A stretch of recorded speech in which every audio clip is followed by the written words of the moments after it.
over the telephone approximately 3 years ago, and in person about 2 years ago. And during that period of time, I became very well acquainted with him. He was, at that time, still working for the government, and he didn't say much about what he did. But nonetheless, over a period of time, I became well acquainted with him. I found him to be a person of integrity and honesty. And about 1 year ago, he became totally fed up with the New World Order and the establishment. He thought he was working for the betterment of mankind and the work that he was doing as a geologist for our government as well as for NATO. And he found out that it could be and was actually anything but that. So his revelations became, in many respects, my revelations. And I urged him last winter and spring to go public and lecture. Finally got him out. He's given over 30 lectures to date, all very successful, very interesting. In fact, so successful, there have been 13 attempts on his life since the beginning of the year, and he's survived them all. All I can say is God must be protecting him because he has a message. So without further ado, I would like to introduce Mr. Phil Schneider, and understand also everything is being recorded and the video and audio tapes will be available later. Please give a warm welcome to Phil Schneider.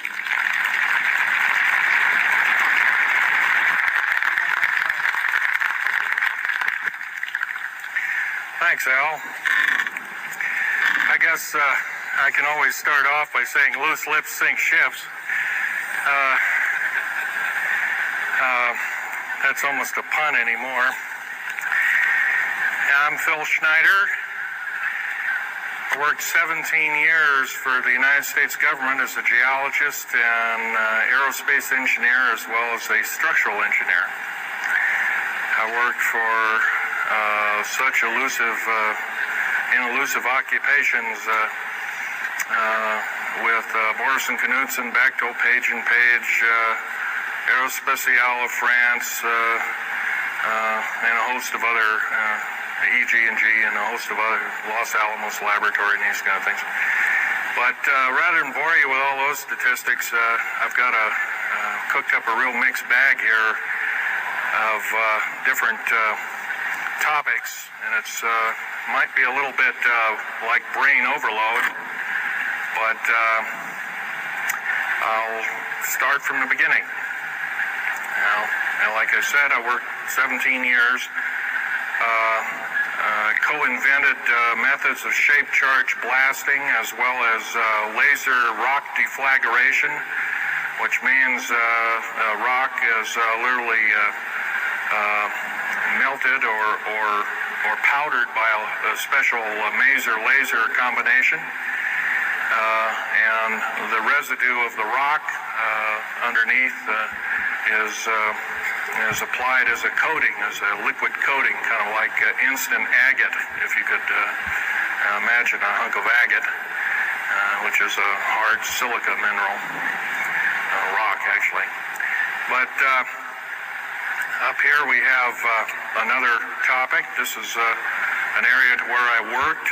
I worked 11 years of the 17 years at Groom Lake, S4, S2. It's in the Nellis Air Force Base area. In fact, Groom Lake is, I'll show you in the picture right here. It's right here. Groom Lake is quite the place. A lot of rumors and other kinds of things have come out of there. Of course, people have stood on the outside for years and wondered at what's been flying there. There's all kinds of things been flying. Let me give you a brief overview. Start in ancient history land here. Back in 1909, the U.S. Cavalry was engaged in catching some banditos that had crossed over the Mexican border into a place called Truth or Consequences, New Mexico. And they went into a cave or a hideout and killed the so-called bandits, but what they found out they couldn't explain, and they were called horseshoe craft at that time, or horseshoe ships. There were UFOs, and they saw these, what they called demons, gray demons, little gray guys all around the place. That was in 1909. Now in 1933, our government was actively engaged with the Europeans, mostly the French and the English in special researches dealing with aerial phenomenon. And once again, the term flying saucer or flying disc didn't come about until much later, supposedly right around the mid-1940s. Anyway, the whole thing here is that also in 1946, I might want to add, we were engaged in atomic bomb testing and this kind of a like. And of course, the area of Bikini Atoll, some of the pictures are over here on the white board, showing with the actual language of both the U.S. Army and U.S. Navy archives. Anyway, these flying ships were seen as early as 1945, 46. Some of them were called Foo Fighters, and you name it. They were fully known about, maybe as early as 1935 or 36 by our U.S. Navy. And there was a shallow underwater base at Bikini Island, and that was probably the one reason why a number of atomic bombs were exploded in that area rather than other areas which they could have been even more remote out in the South Pacific at Operation Crossroads. Well, anyway, this all led up to later on, about 6-8 years later, 1954, during the Eisenhower administration, led to an interesting treaty called the Greada 1954 Treaty. It was the Alien-Human Treaty. And supposedly the aliens had come in and exchanged technology, and they'd want to take an occasional human being and a few head of cows, and accurate books were supposedly to be kept and all this kind of stuff. And of course, eventually all that broke down, and aliens are notorious for being liars, even greater liars than so-called, in quote, we humans are. So alien treaties are often just not even the pieces of paper they're written on. They're just really kind of worthless.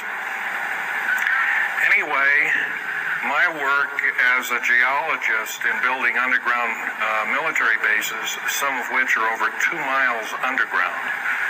And I think when you listen to Al tonight, if you have a chance to listen to him, he will speak of, Al's actually been on some of the high-speed monorail subway cars, if you might want to call them, that link these bases together. Some of them are capable of riding on a cushion of air about 3/4 of an inch off a rail at a better part of Mach 2.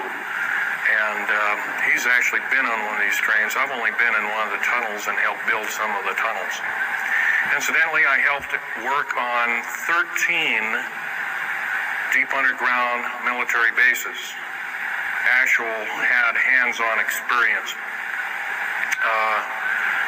Notorious was the one in around the Dulce, the southeastern and southwestern sides of Dulce, New Mexico, in the Los Alamos laboratory regions, where we built some hermetically sealed rooms that were very deep, going down over a mile.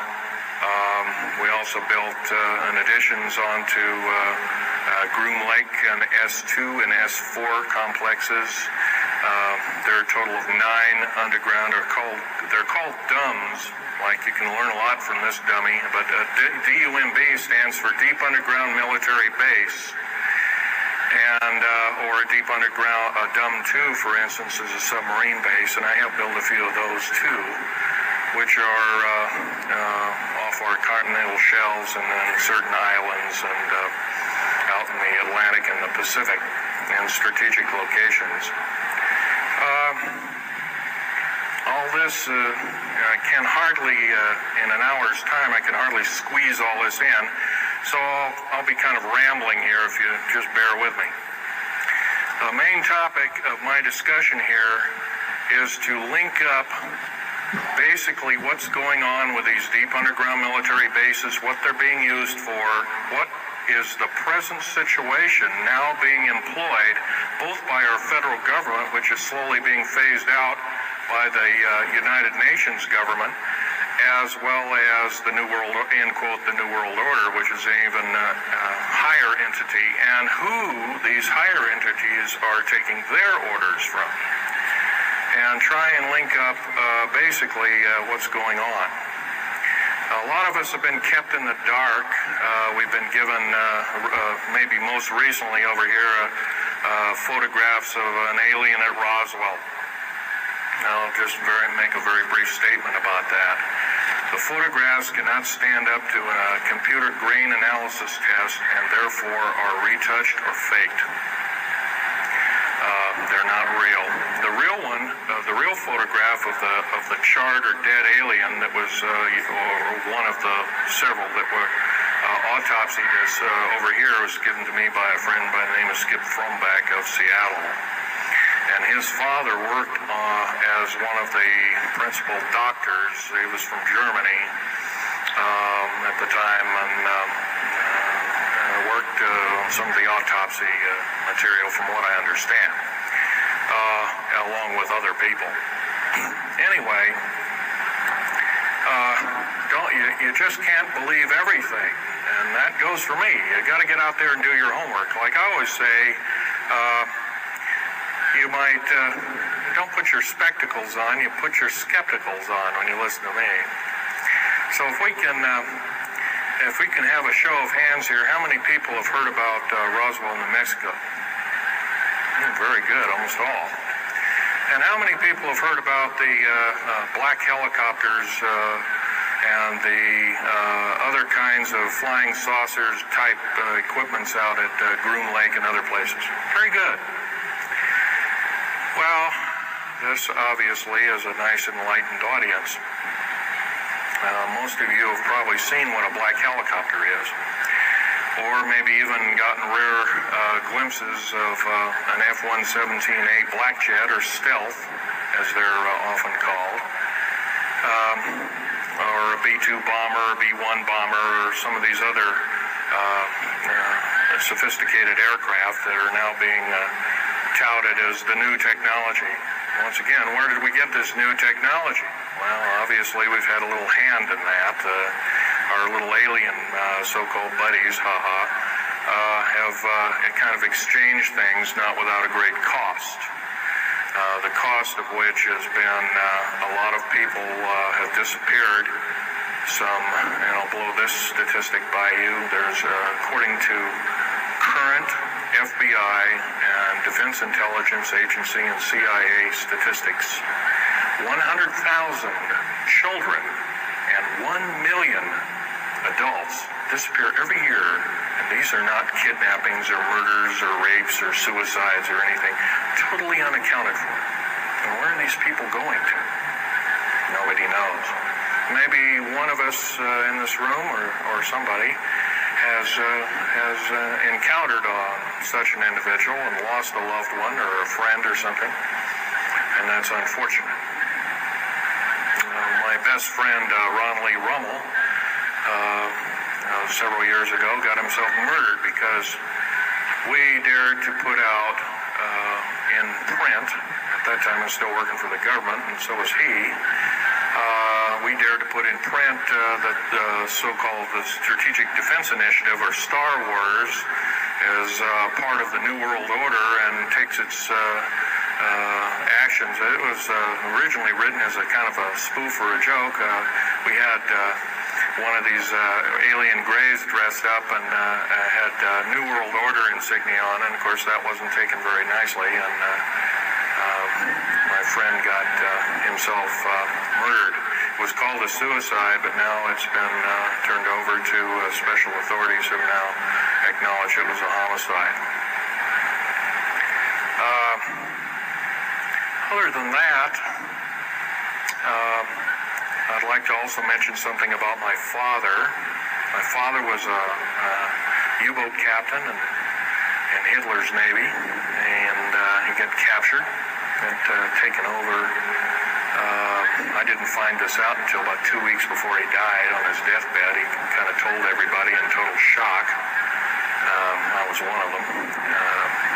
In fact, I didn't believe him. I thought he was kind of in delirium or something like that. And of course, other things have come up since. And so, anyway, he was captured by the French, turned over to the Third Army, the U.S. Third Army, and then U.S. Third Army turned him over to the Navy. And he was a master machinist. Now, it's not a journeyman. A master means they can take a block of metal and make a gun or a watch or some other fine instrument. And he was a master machinist. He later became an MD doctor and part of the aerospace medicine group of the United States Navy. Was instrumental in helping build the USS Nautilus and its first nuclear-powered predecessor, the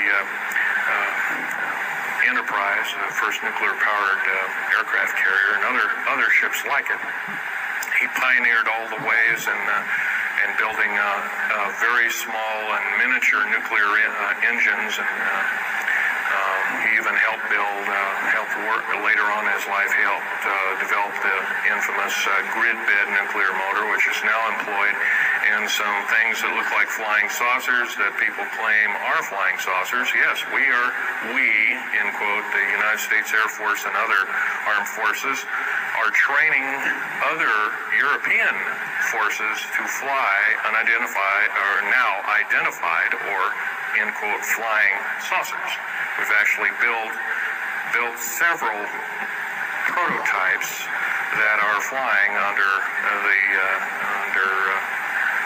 names of black craft. My position as a geologist and engineer got me to see a lot of things in the world. I've been in over 70 countries. Also worked for NATO. I carried a level 3 security clearance with a rhyolite factor. Rhyolite is a hardened factor, only given out to a handful of civilians and maybe a couple of hundred military men worldwide. I thought I was doing the nation, the United States, as well as the world a favor by, I thought I was kind of keeping my end up. Well, it didn't work out that way. I was to later find out that these underground bases are now being employed as strategic bases for, in case there is martial law in this country. Right now, our military professors that used to be in war colleges and the like are training people like ex-Russian KGB and Spetsnaz people right here on American soil. I've seen it with my own 2 eyes, along with other people, other geologists. By the way, I'm still a geologist, still do geological survey work. However, I don't work for the government anymore. I took my security clearance and all my government stuff and cut it up and sent it back to the, pardon my French, SOBs. When I found out that a number of these 131 deep underground military bases are being used to subvert the Constitution of these United States and its people, I says, that is enough. I can't possibly be connected. Oh, well, Mr. Schneider, you can't quit, they said. Well, I says, yes, I can. I'm an individual, I'm going to quit, and I'm walking off the job. And he says, so I got arrested and casually told, well, you got to finish a job. And so I caved into that part, and I finished 3 weeks, and then at that time, my father was dying, and I was allowed home, and I never went back for my paychecks. Don't intend to either. These people are beginning to show signs of being our utmost enemy. I'm talking about military people now engaged in training foreign troops on American soil, clearly against the Bill of Rights and the U.S. Constitution. It's why we formed a government, why our forefathers formed a government, a republic of these United States in the first place, way back 200 plus years ago. Because the drawing and quartering of soldiers, taxation without representation, law by edict, otherwise known as today's version, executive order, among other things. The very reasons that we became, in quote, free, a free republic, a free society, possibly one of the greatest nations to ever be a nation on this earth, were instilled in our founding fathers that are now so far away from the people now running our federal government structure. So I'm here today to touch upon a number of subjects. One being that these underground bases are roughly over 3 of them per state. There's now, instead of 12 prison camps, there's 39. That's almost 1 per state. They're building 2 prison camps every seven months. They're building 2 underground military bases every year. Each one of these military bases, by the way, these underground military bases, they cost somewhere between $17 and $26 billion.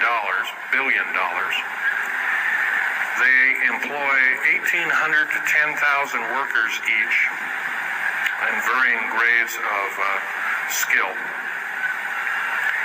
They gobble up totally through the black budget, over 1/4 of the black budget, or roughly $310 billion. Of course, you may say, well, where are these figures coming from? Well, the black budget, as we know it, in quote, black projects, which anything called black is significant of hidden from Congress, hidden from the American people, and very few people are even in the know about it at all. But black budget per year garners over $500 billion a year. And it's these kind of huge quantities and sums of monies are garnered through CIA drug activity, National Security Agency clandestine operations, mostly in Panama and South America. Now also engaged in Russia in bringing and refining strategic metals. By the way, you might want to ask, where's all these kind of interesting new metals coming from? Over here on the whiteboard, we have the new periodic table. It's got 140 elements. Now, in our high schools of today, I was in a high school about a week ago. I saw a new periodic table had 105 elements. Now, somewhere, we're not being told the truth. We're being lied to at every turn and every corner. We're considered less than morons. So the government has made itself an entity, an independent taxing body, an entity into itself, and isn't accountable to anybody, not even the so-called New World Order. They just go ahead and do everything willy-nilly as they please. There's nobody checking. You don't have to worry about this. Occasionally there's a senator who pokes a nose in here and there, and that senator finds out either nicely or not so nicely that you don't do things like that. Now, if we're to gain a grip on our country, if we're to take our country back, we must first ask our public officials if they cannot tell us the truth, and we will impeach them, or they will be impeached, or they'll be tried as traitors. This is pretty stiff language. Already it's slowly beginning to trickle out and to occur to a number of people that this may be the only way out. Also, our founding fathers, George Washington, Patrick Henry, and a few of the other ones, came up and said that you don't want to let the beast out of the box. And they were talking about a runaway government. You don't want to allow your government to become like England. at that time. And so they warned us about this very same kind of thing. First of all, the United States is not a democracy. It's not a republic anymore. It should be a republic. That's to the republic for which it stands, one nation under God. Why we can't even pray in the public schools anymore. We have to have a Supreme Court judge or group of them, plus Janet Reno and company, among other things, telling us what to do. Interpret for us as if we cannot read with our own two eyes and understand with our mind. This, of course, is bad policy all the way around. And I guess I don't need to blow that by your ears. Okay, on another subject, I have a number of items up here at the table. One of which here is, I can show it, is a heavy hunk of rock indeed. It has a weight of about a little bit more than a pound, 2.5 times the weight of uranium. It's not radioactive, can never be made radioactive. It's composed of earth, rare earth, clays, and powdered metals, as well as an alien element, mostly from crashed, retrieved flying saucers and those of the kind that have happenstance to crash in our deserts and backyards, so to speak. It's called mironite. This is employed in every stealth aircraft, every black jet throughout the black budget. Also in the very small quantities in the skins of black helicopters. Mironite. Here's another thing. Here's a piece of probably the purest titanium you'll ever hear or see. It's so pure, it's also composed with other alien elements to make it extremely tough. It's capable of withstanding temperatures in excess of 7,000 degrees Fahrenheit. Our new Phoenix-class submarines, of which we're building 2 a month right now. Phoenix-class submarines is a black budget program. Each one of those submarines costing $208 million just for the titanium hull, which is made of this material. Approximately 10,000 pounds of it. Now, we've got, supposedly, as of the data right now, we've got 106 of these submarines. They're plying the waters and the waves. They can dive to a depth of over 7,000 feet and hold that for 3 months. It's a fantastic submarine indeed. It has 11 grid-bed nuclear motors on it, engines that run everything, purify the air. By the way, these aren't your usual nuclear motor installation. They're very small. They're probably no bigger than this podium, weighing less than 3,000 pounds, putting out as much as the equivalent of 3 aircraft carriers of the Enterprise class. But these Phoenix-class submarines are getting this metal. Now, where are we getting the metal? Well, it's being stockpiled in a number of strategic locations. Supposedly, I've heard stories, well, it's being mined on the moon, and I have no way of proving that, one way or another. I think we're probably getting it from Russia, or refining it in outer space. What are we shuttling? Basically, a shuttle, a secret shuttle flight. 1 a week now is going up and back. What are they shuttling? Well, obviously, they've got kind of their own little laboratories up there, space station, and all this kind of stuff. Remember, what you're being told is only just a smattering of the truth. It's not the real truth. Maybe it's 5% of the truth. Maybe it's not even that.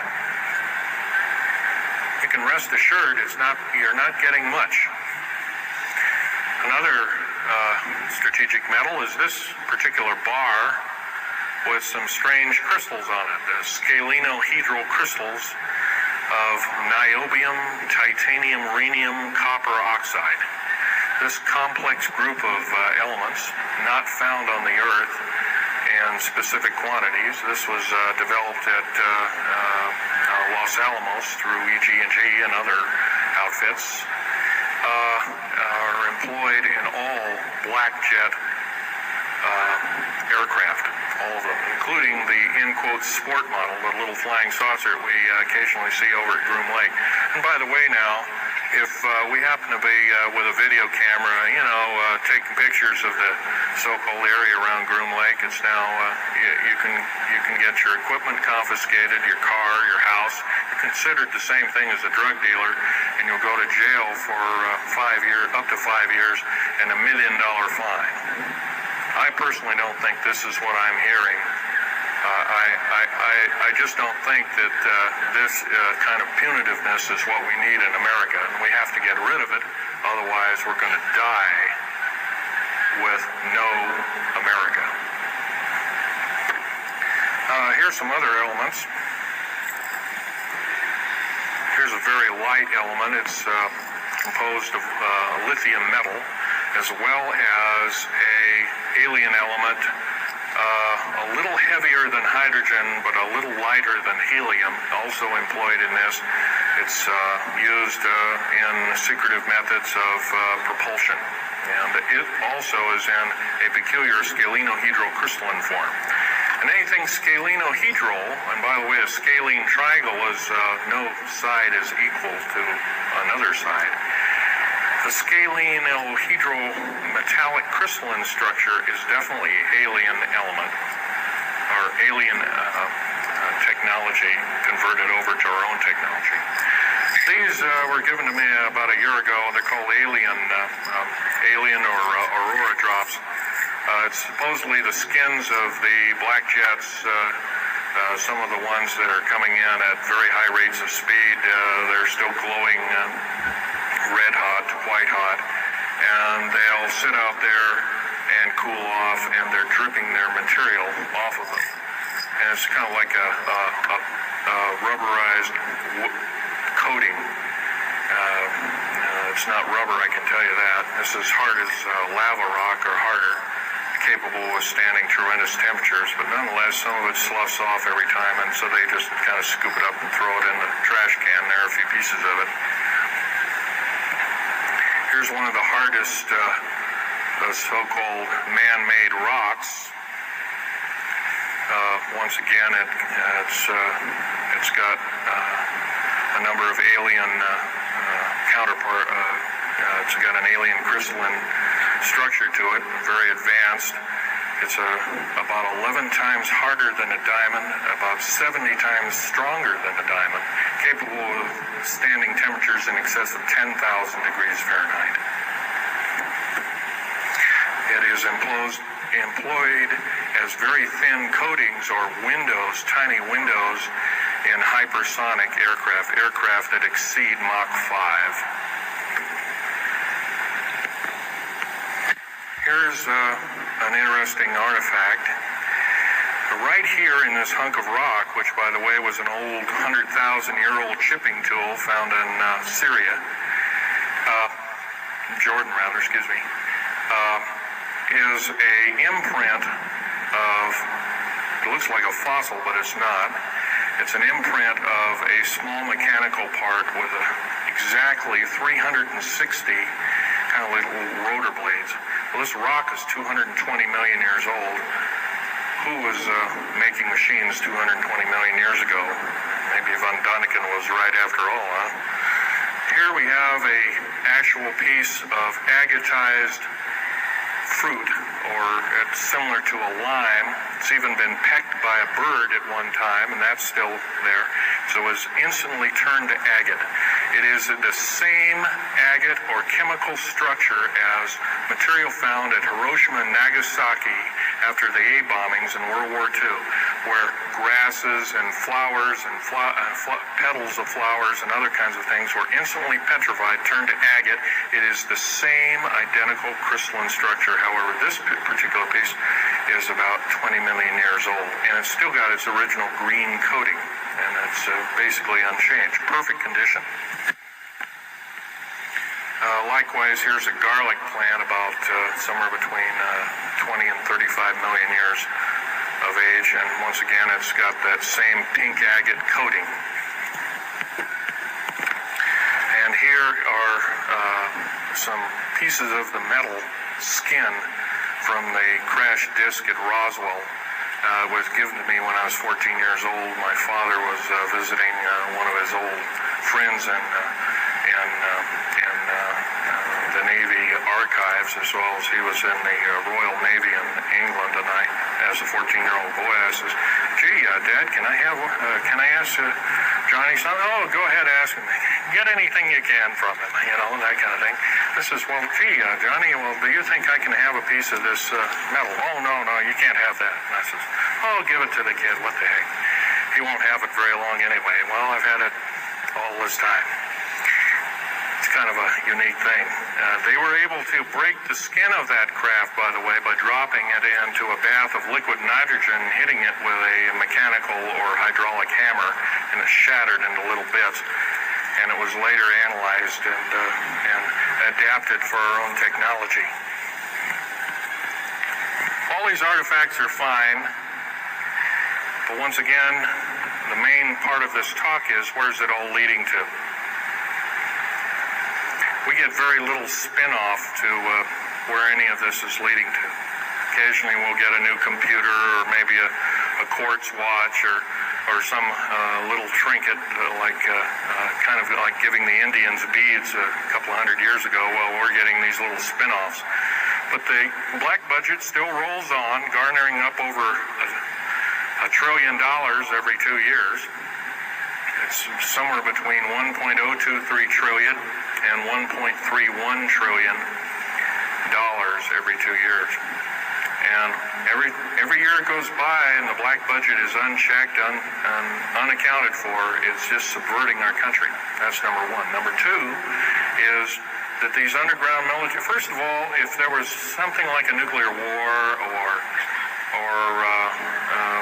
there was a definite enemy out there where we were going to be under attack, like from China or someplace like that, I could see maybe a couple of dozen underground bases for a government, and so it could theoretically rise up like the phoenix out of the ashes. Well, not 131 of these, and if you were going to so-called round people up and put them in prison camps, what a better prison camp than underground, where nobody knows where it is anyway. So once again, these underground bases are most likely been planned as underground prison camps and slave labor factories for the New World Order. New World Order, by the way, is getting, and I'm probably the only person ever talking about this, the New World Order is taking, and the United Nations is taking its orders from, believe it or not, these more powerful outer space alien entities. We might call them the large grays or the small grays. Sinister forces indeed. And you might want to say, well, gee, how come we don't see more of this kind of thing? Well, you can just imagine. If you're only being told 5% or less of the truth, that isn't very much to go on. That's one thing. Another thing is you don't find very many people coming up here and letting you have hands-on experience. I'm going to try and do this to you. However, I do ask you to go out and do your homework and keep doing it. Don't necessarily believe in what I'm saying, but get out there and talk to people.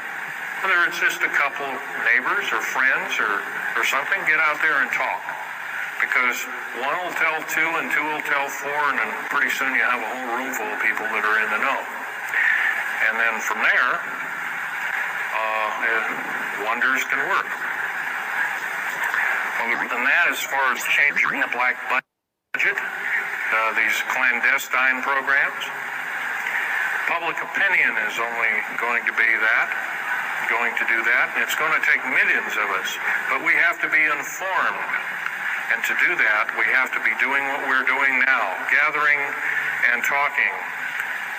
And, of course, most of us are adults and can weed out fact from fiction. Most of us are responsible adults and know the difference between fact and fiction and how to use it or how to abuse it. So we therefore have to continue to keep studying and keep talking. If there's just me out there, and believe it or not, there aren't very many people like myself out there talking. I've given over 30 talks in the United States, Canada, Japan, went over to England, into Japan kind of illegal, came back the same weekend. They flew me in and out, but gave a talk to a number of their execs, and they were very interested indeed. Now, if this is all a bunch of poppycock and hooey and poo-poo, I wouldn't be listened to, be given an audience by these people, but evidently I have. But 13 attempts on my life since the first of this year.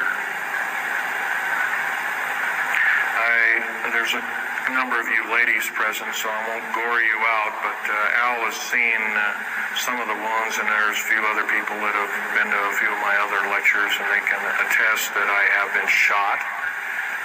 I've been run off the road. I've been pushed off the road. I've been mostly shot at and that kind of thing like that.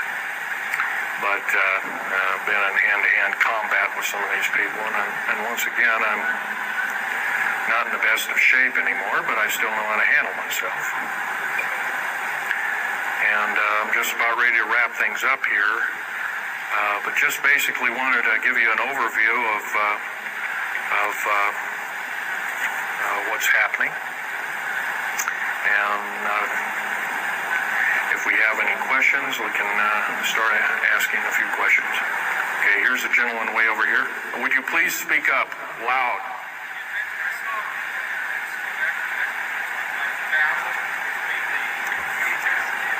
Yes, I was involved in 1979, in August, late August of 1979. I was involved working through Los Alamos Laboratories at Dulce, New Mexico, and what's now known as the Alien-Human War. 66 Secret Service agents, government workers, geologists, and the like. I almost bit the dust. I could have been number 67.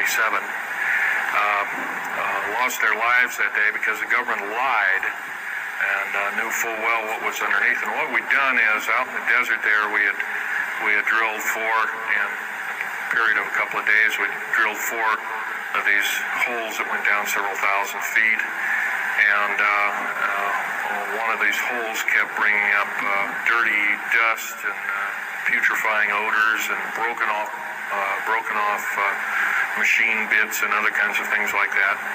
Boring machines as well as lasers came up damaged. And first there was a probe that was sent down, and that came up totally missing. And so people were sent down there, and I was one of the people. And when I got down there, of course, the odor was, and remember, I was in a spacesuit type environment. All I had was a small tool belt with special sensors, a small rock hammer, and a rucksack for mineral specimens and other kinds of things like that. And I had my little pistol. And being an engineer, didn't have time to carry a big hunk of pistol like most of these Green Berets carry, stuff like that, black berets. I carried a little Walther PPK with a 9-shot clip. As soon as I got down this hole, standing about from me to this gentleman over here in the front row, about 10 or so feet away, 7 feet away, something like that, was one of these 7-foot-tall stinking alien guys, and I didn't waste any time. I said, I'm not fiddling with you guys, and boom, away you go. And I was one of the rare few that had been allured that this may or may not occur, and so basically was given ET training, but a lot of these other people weren't. And we were, in fact, it was asked, are there aliens in the area? And of course, the big question was no. And that was a big lie. And of course, 66 people died that day. have a big hole in my chest. I lost my lung was literally burnt out of me. My fingers burnt off of me. My toenails burnt off of me. My skin was, I was in radiation isolation therapy for 400 plus days. My bones were vitrified or burnt. I was cooked. I managed to survive. They're telling you something about it today. But other than that, I'm the only talking survivor. There are only 2 other survivors, and they're in nursing homes up in Canada. And Canada refuses to allow the United States officials to talk to them. They're in very bad shape indeed. One of them can't talk, and the other one doesn't want to. So they're regarded as Canadian heroes. So they're being kept by Canada. Okay, this fellow over here. Speak up loud. Okay, are there any bases, ground bases here in Colorado? Actually, yes, there's several. In fact, as I was coming to this talk, I was supposed to be here by plane, but there was a subsequent foul-up. Anyway, I drove all the way and did it in one day. But as I was coming over up near Cheyenne, I noticed the military, Air Force, and the Army are building a so-called new, in quote, boot camp, prison camp, right up in Cheyenne, brand new. And I was here 3 months ago. That wasn't there. So it's something brand new. In Colorado, yes, there's about 4 underground bases, one being at Denver International Air Base. I call it Air Base, Spaceport, or whatever you want to call it. Denver International Airport. No wonder your luggage gets lost. There are 8 levels underneath the airport, tarmac there, end quote tarmac or cement mac. Yeah, so those bags could be there for a damn long time. Why, just imagine if this was instantly turned to agate 30 or more million years ago, those bags could very well be the same way. So yeah, there's a number of them. And I wish I had a map with me. In fact, in subsequent talks, I'll have a map, which will be put on the overhead. In fact, my next talk, I plan to have just that. I had planned to bring a map here and had all the latitudes and longitudes of all the bases, and I can't do that. That would be a nice jail sentence for me, so I didn't bring it. So, but other than that, I'll have that all researched for you. Yes, this woman.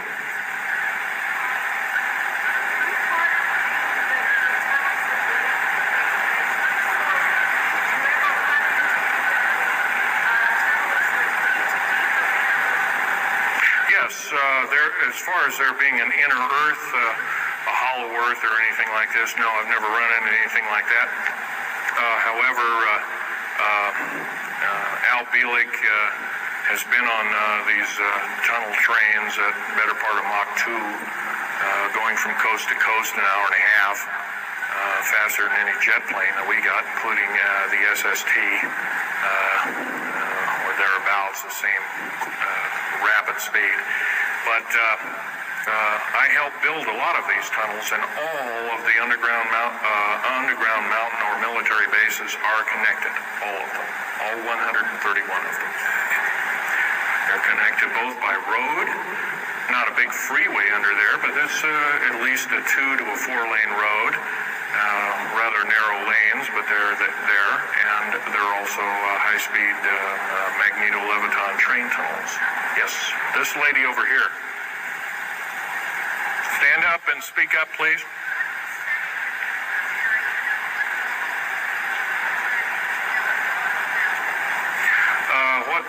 What levels of military personnel know about this? Most of the levels of military know about this, especially the higher levels, higher officer levels. The enlisted, I'm sure, don't, or are basically kept in the dark like we are, end quote, we are. So, yeah. This fellow right here with the hat, Adam. Where are most of these bases located at? there's 131 of them in the United States, 127 of them in the lower 48. There's some in Canada, I'm not counting those, and some in northern Mexico, I'm not counting those either. They average about 4.25 cubic miles hollowed out underground, an average depth of 5,700 feet underground. Average cost $17 to $31 billion each. They employ anywhere from 1,800 to 10,000 people. Some very large ones now being built in Sweden, one of which is repudiated to be 30 cubic miles. It'll take 5 years to build that one at a cost of about $2 trillion. And that's all being supplied by the United Nations. Yes. Anybody over here? No. This gentleman. Speak up, please. Okay, you want to know exact locations of all these? Well, for where all of your Army, Marine Corps, Navy, and Air Force bases are, they're with all the present, not the ones closed down. And by the way, the closed down bases are now being used for gasoline storage and equipment storage and these kind of things. So they're not really closed down yet. Boot camps, end quote, boot camps and all this kind of stuff. So-called prisoner camps and these kind of things. Right now, our police, for instance, are being trained by the Air Force and the Army intelligence in martial law research, as they call it. How dare they call that by that name?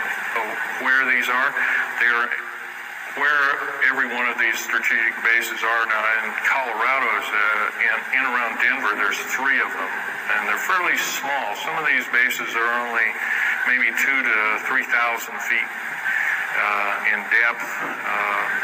Some of them were built a long time ago, back 35, 40 years ago, and they're only maybe 500 feet, and they're mostly for equipment storage.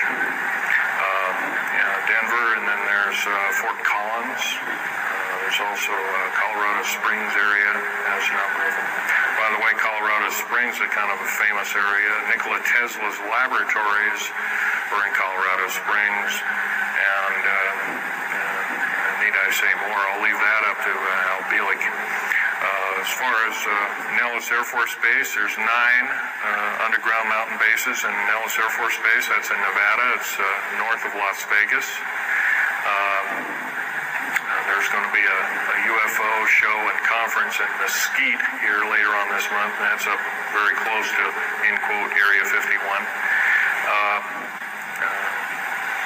That whole area, by the way, the state of Nevada is 81% in quote, managed or owned by the federal government. Land is either restricted or run by the federal government. That's why there's groups rising as we speak, dealing with the problem very vociferously, and senators are now getting involved. So evidently waking up is occurring. Yes, this gentleman over here. Speak up, please.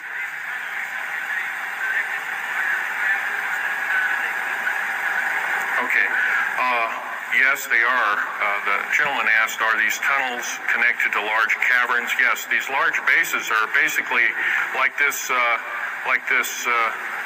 Coliseum. Everything's underground. Everything's a city underground.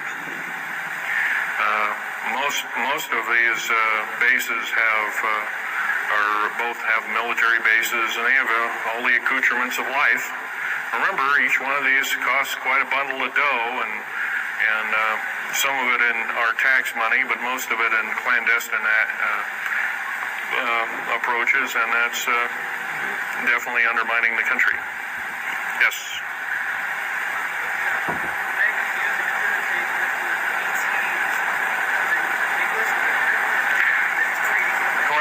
Some of them have a difficulty in understanding our language. It's too slow to them.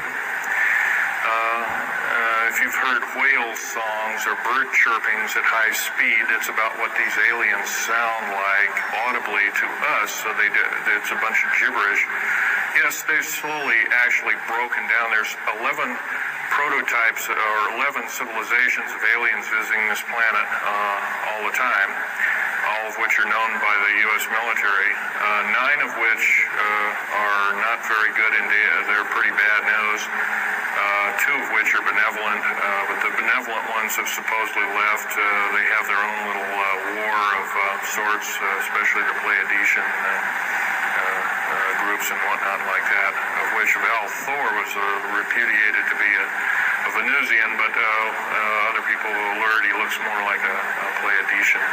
He looks normal human, except he's got 6 fingers and toes. He's got one oversized lung. He's got 2 hearts. He's got all kinds of weird stuff. Bones are bigger. Yep.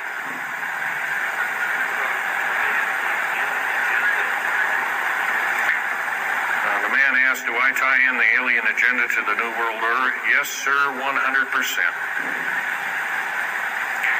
I can elaborate briefly. The New World Order right now basically is dismantling countries, governments, telling governments not to war with each other anymore, basically, so that looks good on the outside. They're taking their orders directly from the aliens who've got their own timetable. They want the one world order because they want the planet for themselves. Of course, you've often heard of the term Global 2000, and that's a supposed sinister plot, or has been a group of sinister plots to produce biological weaponry to reduce or thin out the so-called ethnic cleanse the population of the planet by 5/6, or roughly 5 of 6 billion people, enslaving the rest to work willy-nilly with the so-called people of the New World Order. Now, another peculiar thing is the alien agenda is not really well believed nor understood by a lot of these one-worlders.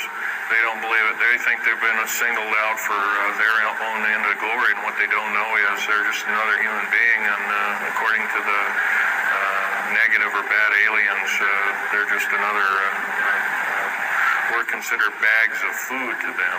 They don't eat us like we think of a cannibal eating a hunk of meat, but they use our glandular secretions as part of their food base, their blood and their glandular secretions like adrenal chrome and other kinds of things like this. And in fact, the Atlanta Center for Disease Control has figured out ways that we can combat this and all this kind of thing like that. It might be where these new designer diseases like AIDS and Ebola and hantavirus and all these kinds of things have come up out of nowhere, and these diseases, end quote, almost have a mind of their own. Yes, this lady here.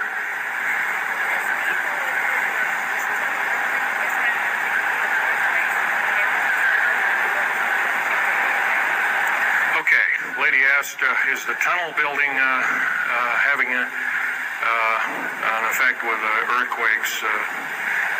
Yes, it could very easily be, although got to remember a lot of these underground bases are constantly being repaired, and so a lot of people have to be hired.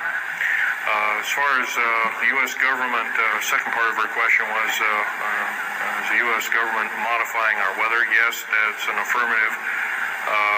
And we have, the U.S. government's been working with the Russians for at least since 1972 and maybe as early as 1966 on weather modification, and it's a well-known fact, and it's well employed. And by the way, they can literally weather modify a hurricane or a tornado out of existence. And the reason they don't do it is pretty obvious. Yeah, right. Or they could actually send a plane inside of a hurricane, for instance, that would blow off an atmospheric bomb or a shockwave bomb in the eye of the thing, and it would completely dissipate. Well, they don't do this, of course, and there's probably other reasons for that, to see which way it goes or what kind of havoc and how we can study the havoc, and we go from there.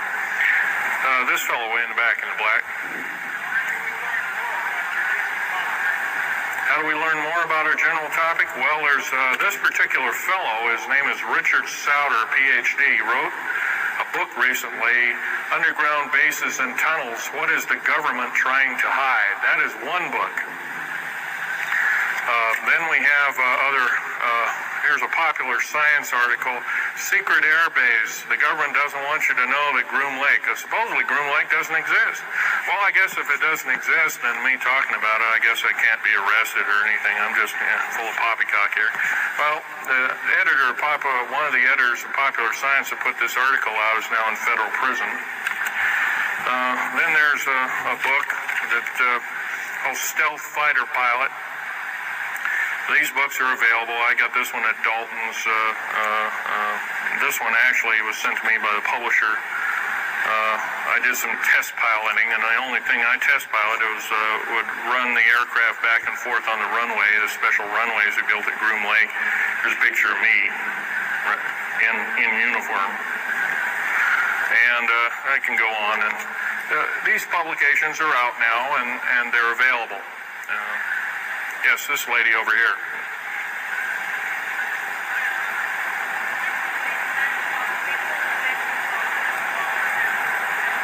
I can't hear you. What?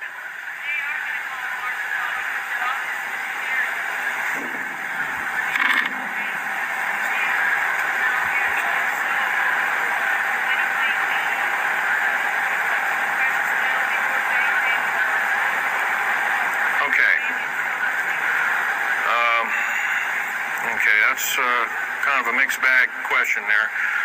She asks, with martial law being called, will precious metals and all these kinds of things. First of all, hoarding anything will be outlawed. If you hoard food, have a radio, any way of communicating, stash gasoline, these kind of things, you would just be rounded up and that'll be the end of it. Martial law is martial law. Martial law is dictatorship of the worst form, or one of the worst forms. And her other part of the question, if I got it right, was when's the alien takeover? Well, the alien takeover right now is, and probably will be for probably the next 20, maybe 30, 40 years, will be basically in the background. The idea is to get the one world beast-like government order in place and to thin out the population of the planet. And then, of course, then all heck will break loose from then on. And whether it is, I don't often mix Bible and talk, but some people have alerted, well, this is already mentioned in the Bible, blah, blah, blah, and all this kind of stuff. Well, that may be, but all I can tell you is I've been face to face with one of these sinister characters, or a couple of them, saying the least, and most people would, just the shock of them seeing such a thing would cause them to not be in very healthy frame of mind, as well physical as well as mental. This man here in the blue coat.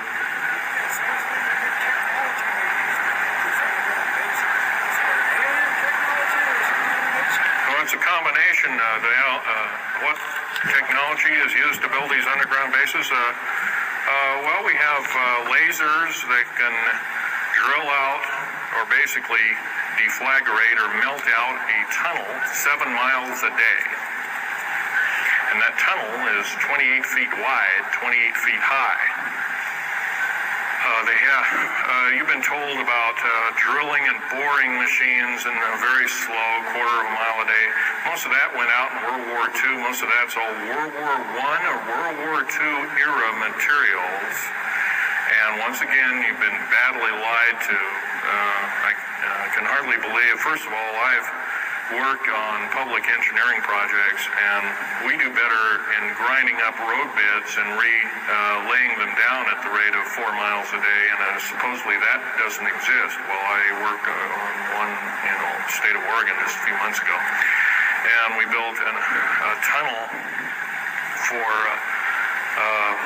sewage tunnel and whatnot like that. It wasn't very big. It was about 6 feet across, and I drilled right through solid rock, right to the base of under one of the hills in Portland for their new light rail. Did that in 2 days. But it was a small, complex tunnel. It was big enough for a man to crawl through and inspect. I was one of the people that inspected, so yeah. What technology? A lot of this is alien technology, readapted for our own use, but a lot of it's our own ingenuity too. So you can bet, how can you tell alien technology? Well, anything that's just absolutely outlandish, like taking a oxyacetylene welding torch and trying to cut into this metal and getting nowhere, obviously, would be metals research, aircraft research and the like, and different tools and products, which things that are many times the hardness of diamond or known hardened substances like boron. Obviously, that's nothing that we came up with on our own. But we could have over a several hundred-year period. But you've got to remember, too, that the military technology is outstripping the public sector technology at the rate of 44 to 45 years of technology for every calendar year, every 12-month calendar year here. So every year going by this time in 1996, the military technology will be roughly 45 years more advanced than where we are today. So it's quite possible that way back in 1943, the U.S. Navy not only caused the ship to disappear, it literally disappeared and reappeared. Basically, military technology right now is about 1,200 years more advanced than public state technology.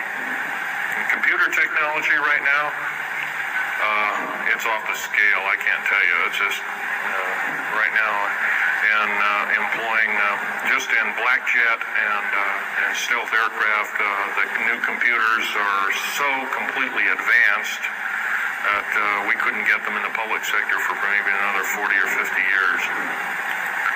Yes, this lady here.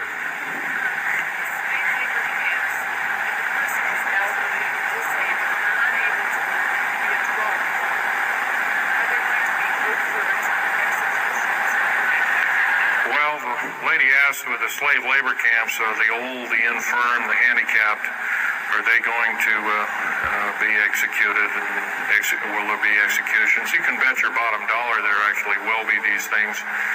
I wish I knew more, but I don't. I've had my own agenda to kind of keep up and talk about. But other than that, yes, I would imagine so. If you look at all the 39 prison camps, they're presently built, and they're called boot camps, by the way. And of course, these new trains that they have that have 143 shackle placements per train, they're a scary thing indeed. You know what they're called? They're called United Nations Prisoner Transfer Cars. Oh, that's an appropriate name, I guess. Well, we got to wrap it up here. They're telling me it's time. I'll take one more question. This lady over here.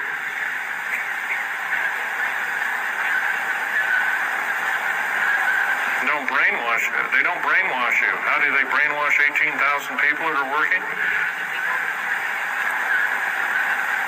Well, you sign this little piece of paper saying you work, you go to prison for the rest of your days. Or you're not going to be taking home a paycheck of about anywhere from $4,000 to $40,000 per month, depending upon your position. $40,000 a month is a lot of petunias. Okay, I got to wrap it up here, folks. So I'll be over in Al Bielig's booth. I think it's over in booth number 125. I can take other questions there and let you take a look at artifacts. And once again, on these artifacts, in the very few minutes, don't handle them, just look at them. Thank you very much.